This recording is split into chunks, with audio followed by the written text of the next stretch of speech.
when my team first met Tareq, and the ones that didn't know you, by the way, I'm off script already. The ones Help yourself. The ones that didn't know you were like, this guy's talking about all this stuff, and I'm not sure, man, I don't know. And I'm like, you don't know Tareq. So why don't you talk a little bit about HUMAIN and the idea behind it and how it started? Well, I think, as Chuck said, we know each other for such a long time, but we always participated in driving a significant disruption and innovation. And the marriage between building amazing technology and seeing its impact on humanity, I think you and I had the pleasure to see it. So, when we decided to participate together and build Geo at the time, I mean, you remember when you entered... That was pretty stress-free. Oh, like no stress at all. There's only 1.4 billion people you have to cater for. And Mukesh. Different story.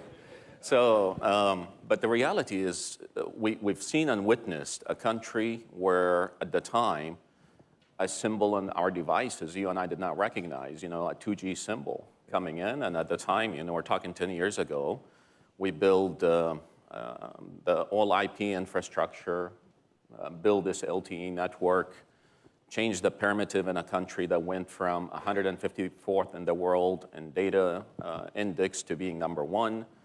And then in Japan, as Chuck said, when I pitched the idea, I said, I'm really obsessed about democratization of infrastructure. And it's important, by the way, to the rationale and the reason and the business model of HUMAIN as well. So, so I pitched to Chuck. I said, Chuck, I'm going to do something in telco that the world said cannot be done. We wanted to take legacy infrastructure design from proprietary hardware and move telco to a cloud-based infrastructure. And yeah, it was true. I mean, everybody said that this was a crazy idea, it will not work. But really, this is the time where I loved and enjoyed the relationship that we built with the larger Cisco family. They actually were mostly my employees, to be honest with you, Chuck. I mean, Yeah, so they believed in the mission. They still are, actually.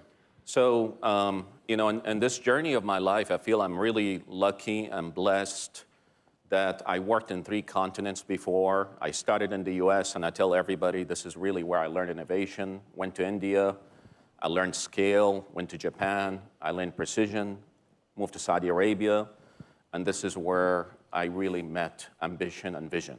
It's remarkable. Yeah. So,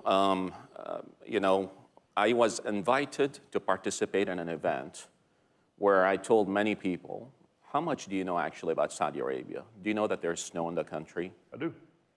So I said the assumption is maybe it's just desert, but there's snow, amazing crystal blue seas. So when I took this role, there is one thing that we talked, and I heard many of the speakers today talk about AI, and I thought the whole world is in a stage where we are supply constrained. And I never thought, by the way, that there is such a thing that it was called an AI bubble, or infrastructure demand will be lower than what it is today. And one thing that HUMAIN was established on, and it probably would have been easier, Chuck, for me to, when I went to the chairman of the board, His Royal Highness, I said, let me focus on one thing.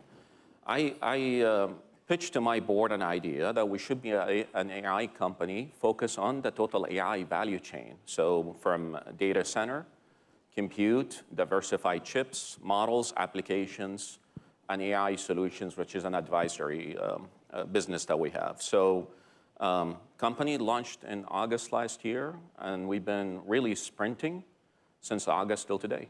Yeah, it's really great. And so I guess there's a couple places we could go here. First of all, when you talk about, models, Arabic models, as well as the infrastructure, the data centers, the full stack of everything, how do you think about how to balance the investments and what you're going to do and what you're not going to do? And well, I think for me, think about it. It's 5 legal business entities that HUMAIN is structured under. So HUMAIN Core is actually our data center segment. It is the core, the shell, the mechanical, the power. So the unique value proposition that Saudi has to the world is really power and energy. There is an abundance in the country that is just utterly remarkable. And their energy is not only traditional energy, but 20% of the energy is also renewable at an effective cost, Chuck. So if we get this right, if we really get this right, what it means, we offer not just to local demands in the country, but international demands, a value proposition that is very hard to match anywhere else. Power available today is north of 15 gigawatt of capacity on power. And at the right price, at the right tariffs, so that means your total cost of ownership could be anywhere between 20 to 30% cheaper. So I wear 5 hats during my day. I feel sometimes I'm a real estate developer, and a good portion of my work, obviously a lot of work in collaboration with the Saudi government and the US government on all of the imports that we have to do for different chips to obviously offer both inferencing and training. Our model team and science team are very much focused on the Arabic LLM, but there is no company like HUMAIN would start if you don't fix the fundamental problem, the infrastructure. So this is really the key focus for us right now, is to address the infrastructure, not just for local workloads, but really international workloads. All right, so let's talk a little bit about one of the big scale issues is power, and you talked about how you have an advantage in Saudi. So we visited the Ministry of Energy. Yes. And the room where we walked in, and there were all these people sitting, and they were working. Can you talk a little bit about how that process is working? Yeah. And how you feed requirements and what they're doing to actually help? Well, so I mean, I would tell you an experience that happened to me. I had the privilege of obviously working with many government entities, both in Japan and India and the US. But something very, very unique about government in Saudi Arabia, it feels like it's a business, actually. So the way that the governments are structured is an enablement, not just regulators. So I'll tell all of you a story. Honestly, really an amazing leader is His Royal Highness, the Minister of Energy. Yeah. I went to him and I said to him, Your Royal Highness, this problem is very simple. This is a Crown Prince's brother. Yes. Yeah. And I told him that I am in need of identification of substations that have power on government land that's available adjacent to this power. In less than 6 weeks, what has happened is to me a miracle I have not seen. 16 government entities came together. They were working from the Office of Minister of Energy. HUMAIN was there. This is private-public partnership at its best to serve a purpose, to really accelerate HUMAIN ambition. We have found from this 6 weeks of effort, 211 pieces of land, north of 14 gigawatt of capacity that we could tap onto. No build is needed for substations. And that's really why I feel super optimistic about the future of where HUMAIN is heading towards. And a very large reason of the success that we had and the acceleration that we had is how private-public entities are working together to support a larger national objective. So if we asked a lot of other companies what their biggest impediment to scale is, it would be this issue of power. Correct. And finding the right locations. So given that that's all easy for you, you got that all nailed. Well, it's not easy, I'm just saying. What is the biggest issue that you face in actually scaling? Well, I mean, a couple of things. On the infrastructure piece, I don't want to underestimate this, but Chuck, I've done massive infrastructure projects in my life. It's not I'm not worried about it or not stressed about it. It's just about execution, making sure that you have the right team, that we live up to our commitment. I mean, you'll hear from Matt here. I am committed to Matt now on Amazon to do their first AI factory outside of the US and Saudi Arabia. He told me to just make sure we confirm that on stage. Yeah, so I'm very, very committed to this. But what I'm really obsessed about is now execution. This is just a matter of execution. There is really, I see no obstacles. And execution is about being in the weeds, micromanaging the project every day, ensuring that all the long lead items for building the data center is secured. And honestly, like I'm feeling very optimistic of what we will unlock and what we will be able to offer, not just locally, but to the world. I think you've heard enough today about power, power, power, and we need more of it to be able to keep up with the demand that we're seeing in the market today. Well, if you think about the scale, just help me remember when we were building the Geo network, which is the largest IP network, IP voice network in the world for sure. What, how many towers were we bringing up a week? Oh my God. Let's put it this way. 400,000 macro base stations were built. 1 million Wi-Fi access point was done. Hundreds of DC and data centers were constructed. 1 million customers a day were onboarded. Yeah. I mean, it was a different level. Yeah, so you've seen this. Let's shift and talk a little bit about trust, because, you know, partnerships are important. There's got to be a lot of trust there. There's importance of trust in the solutions that you deliver. How do you guys think about trust and amongst partnerships as well as what you're offering for your clients? Yeah, so let me share with everybody. I mean, the good thing about Chuck and I talking, we never rehearse anything. So I'll tell you exactly what we decided to do when we're establishing HUMAIN.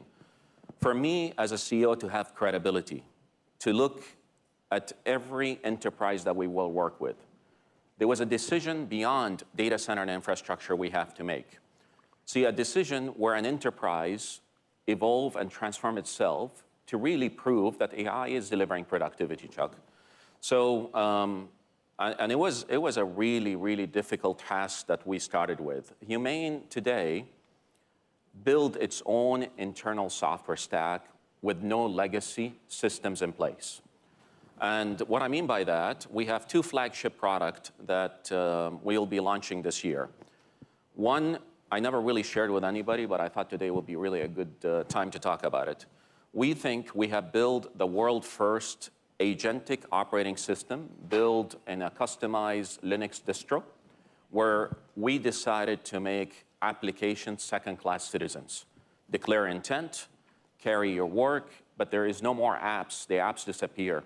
So whether you're running payroll, whether you have to do performance management, whether you have to work on procurement, finance. And the reason I did this, I was using HUMAIN and its organization as a living lab to validate what I think all of you know. And I agree with these reports. When you see about what Jito talked about today, the charts around productivity and efficiency, I really think we have solved this, truly solved it. And the challenging part of it is how to create the equilibrium and the ecosystem of partners. So finding the right partners that are not aligned with you only on the financials, but really believe in a future world that these agents could carry the work, and employees are policy enforcers, governors of these agents. So the 2 flagship products that we built, HUMAIN OS, launching April this year, and HUMAIN One, our multi-agent orchestration platform. This is today inside HUMAIN, none of our employees see an app at all.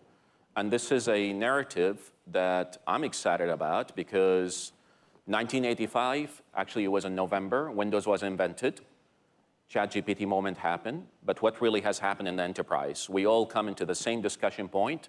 Why are we not seeing productivity, efficiency improvement?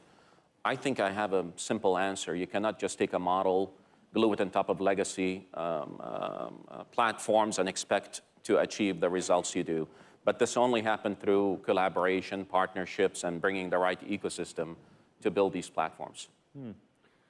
So let's talk a little bit about societal impact, because this morning we heard a lot of discussion from several of our speakers about how there's a desire to focus on the positive societal impact of AI. So how do you think about what you can ultimately do for starting with the citizens of the kingdom and then expanding out? Well, look, I'll give you my view, what I saw when I came to the kingdom. I mean, what I always say, seeing is believing. I really encourage you to come and see the transformation I'm witnessing every day in the kingdom. It is amazing. It is just amazing. Absolutely amazing. I mentioned this many times before. Imagine when you take a taxi from airport, let's say, to your home, where the taxi driver is talking about Vision 2030. You meet a minister, and he's also talking about Vision 2030 and its implication and impact to a country transformation, society transformation, and so on.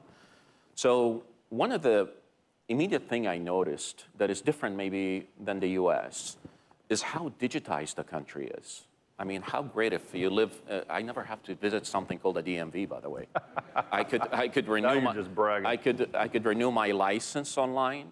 I could change my residency. I could renew my passport. I could sell anything online. So the way I think about AI, yes, you could look at it into two extremes. I'm really one of the optimistic side of what will happen, because the work that we will do together with through this joint venture is an enablement for massive society transformation. And the use cases are infinite, from simple things that you see in healthcare, where now reactive healthcare changed to proactive. The ability with AI chatbots to talk with citizens of the country are utterly remarkable. But why I think Saudi has an ability to leapfrog, extremely good regulatory environment, the digitized frameworks that exist in the country. That means all the model work that we're doing and the applications we're doing is an enablement to really accelerate this development. Yeah, I think any regulatory impediment that you face can be lifted pretty quickly based on what I've seen. So we got just very little time left. I'm going to ask you a different question than what we originally were going to ask you. Okay. I think, talk about working and having a chairman of your board be His Royal Highness. Well, how many people in here have been over and met with His Royal Highness? let's put it this way. August 28, I remember it because it was my birthday, when I was called for a meeting where HUMAIN idea was floated in the royal court. This was the first time I met His Royal Highness. And truthfully, to tell all of you, I have never seen such a visionary person that is also understand the importance of this technology to society and its criticality. I just like that he's decisive. Oh, yeah. I like it. Yeah. So when you come and meet with him, he is not your typical leader. You have to be very well prepared. You have to have the right facts. He's very well briefed. I mean, it's been nothing but really an honor to serve under him and my board for a cause that is incredibly important for the country and the world. That's awesome. Tareq, thank you for spending time with us. Thanks for taking the trip over. Thank you, Chuck. Tareq Amin. Thank you. Thank you. Thank you, man.